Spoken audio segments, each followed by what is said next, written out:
আসসালামু আলাইকুম ওয়া রাহমাতুল্লাহ। আজকে আমি আপনাদেরকে যে ভিডিওটা দেখাবো সেটা ডেস্কটপ কম্পিউটারের কোনো ডিসপ্লে আসে না। ডেস্কটপ কম্পিউটার দেখেন চালু দিলাম কিন্তু এখানে কোনো ডিসপ্লে নাই। মনিটরটা চালু করলাম, দেখেন মনিটরটা চালু করি, এখানে কোনো ডিসপ্লে নাই, দেখেন নো সিগন্যাল দেখাচ্ছে। এই নো সিগন্যালের সমস্যার যে সমাধানটা করব সেটাই আজকে আমি আপনাদের এই ভিডিওতে দেখাবো। চলেন যাই, দেরি না করে আমরা ভিডিওটা দেখি। দেখেন নো সিগন্যাল।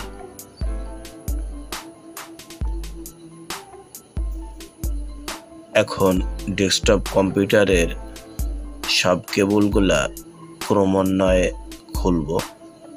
সেই জন্য আমরা সিপিইউটা সামনের দিকে আনি, power, USB connector, VGA connector, মনিটরের কানেক্টর, এগুলা সুন্দর বলে আস্তে আস্তে খুলে নিই।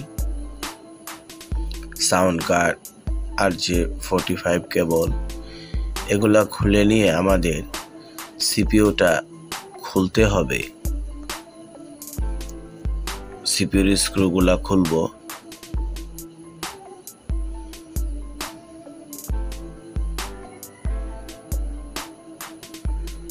সিপিইউর কেচিংটা খুলে নিয়ে আমরা সিপিইউর ভিতরে র্যাম স্লট থেকে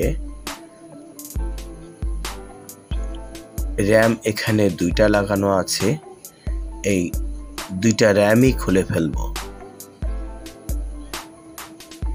এখন আমরা পরিষ্কার একটা কাপড় দিয়ে র্যামের যে কানেক্টরগুলা, এই কানেক্টরগুলা সুন্দর মতন পরিষ্কার করে দিব।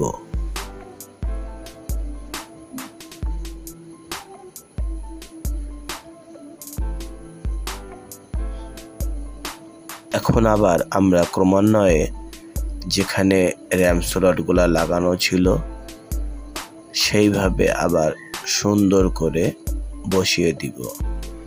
মনে রাখবো র্যাম অবশ্যই স্লটের মধ্যে যেন লাগে।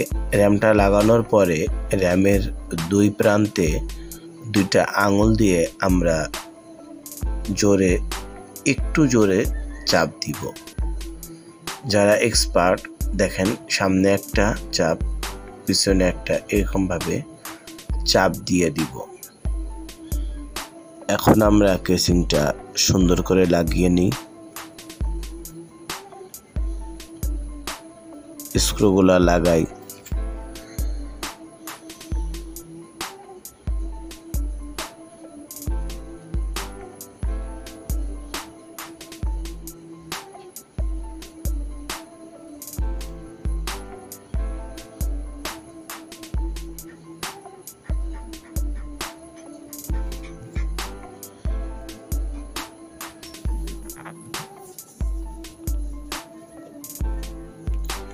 আমরা কানেক্টরগুলা ক্রমান্বয়ে এখন লাগিয়ে নিই।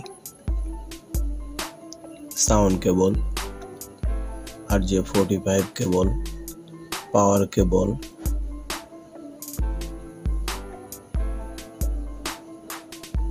ইউএসবি মাউস কিবোর্ড, কেবলগুলা সুন্দর মতন আমরা লাগিয়ে নিই।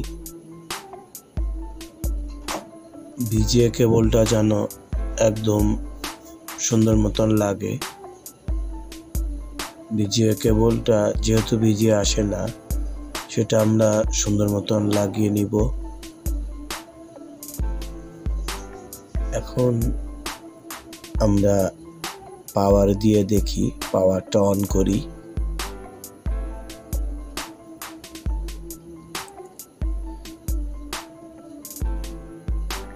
একটু অপেক্ষা করি।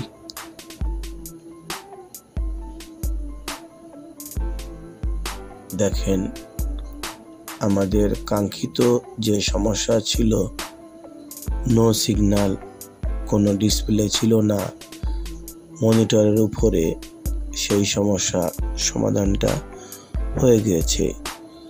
মূলত এটা আমাদের বর্ষাকালে হয় আজকের ভিডিও। পরবর্তী এবং নেক্সট ভিডিও দেখার জন্য আপনাদের আমন্ত্রণ রইল। আমি জেকে টেকনোলজি থেকে বলছি, মোহাম্মদ মাহফুজুর রহমান। আসসালামু আলাইকুম ওয়া রাহমাতুল্লাহ।